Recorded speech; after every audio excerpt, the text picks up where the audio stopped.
कानून को कुचलना बीजेपी सरकार को पड़ गया भारी। हाईकोर्ट के चीफ जस्टिस ने लगा दी लताड़। घर पर बुलडोजर चला चला कर इतरा रहे थे बीजेपी नेता। कोर्ट ने सुना दिया बड़ा आदेश, बीजेपी सरकार की हवा टाइट। अब बिना जांच के बुलडोजर चला तो कार्रवाई करने वालों पर चलेगा हंटर। बीजेपी सरकार कांप रही थर-थर। किसी भी आरोप के बाद आरोपी को न सिर्फ गिरफ्तार किया जा रहा था, बल्कि उसके परिवार को सड़क पर ला दिया जा रहा था। काम शुरू हुआ था उत्तर प्रदेश से, जहां किसी का भी घर सिर्फ ये कहकर तोड़ा जा रहा था कि वो आरोपी का है। ध्यान से सुनिए, सिर्फ आरोपी का है। दोष सिद्ध कोर्ट में होता है, लेकिन उससे पहले ही घर बुलडोजर से गिराए जा रहे थे। उत्तर प्रदेश की योगी सरकार खिलखिला रही थी और देखते ही देखते उत्तराखंड से लेकर मध्य प्रदेश और असम तक कानून की धाराओं को ऐसे ही बुलडोजर से कुचला जा रहा था।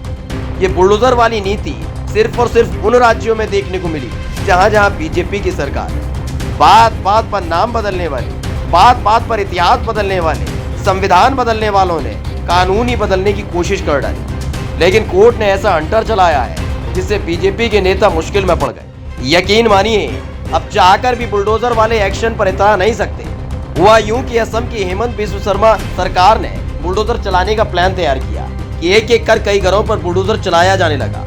लेकिन नागांव में अगजनी के मामले में आरोपियों के घर को तोड़ना भारी पड़ गया। खास समुदाय को टारगेट करने के लिए इस्तेमाल हो रहा बुलडोजर। अब चला बुलडोजर तो होगी कार्रवाई। नागांव में मुस्लिम समुदाय के एक आदमी को पुलिस ने गिरफ्तार किया था। आरोप था कि उसने रिश्वत देने से इनकार कर दिया था, जिसके बाद लोग बवाल करने लगे थे, जिसमें पुलिस ने मुस्लिम समुदाय के ही 5 लोगों के घरों पर बुलडोजर चला दिया। जैसे ही मामला उठा, वैसे ही गुवाहाटी के चीफ जस्टिस RM छाया ने SP को तलब कर लिया और साफ साफ कहा कि मुझे किसी भी आपराधिक न्याय शास्त्र से दिखाओ कि जांच के लिए पुलिस बिना किसी आदेश के एक व्यक्ति के घर को उजाड़ सकती है या फिर उस पर बुलडोजर चला सकती है। रिपोर्ट के मुताबिक पुलिस को जांच के लिए आरोपी के घर की खुदाई की जरूरत थी। कानूनन इसके लिए उन्हें इजाजत लेनी चाहिए थी। यही नहीं, चीफ जस्टिस ने ये तक कह दिया, ये रोहित शेट्टी की फिल्म नहीं है। और तो और कानून की आड़ में कानून को कुचलने वालों की जमकर क्लास लगाई।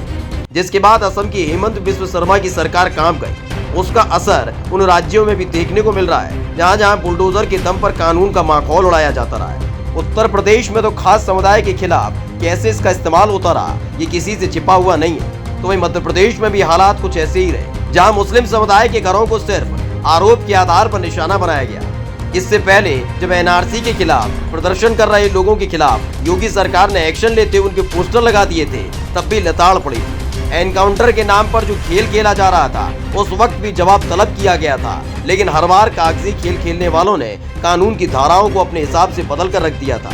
लेकिन जब गुवाहाटी हाईकोर्ट से आदेश आया तो बुलडोजर चिल्लाने वालों के मुंह में दही जम गई। आपको क्या लगता है कि बुलडोजर एक्शन पर जो नाराजगी गुवाहाटी हाईकोर्ट ने जताई है वो जायज है? कमेंट करके अपना जवाब जरूर दें और पेज को लाइक और सब्सक्राइब करना न भूलें। Special desk the कंटा।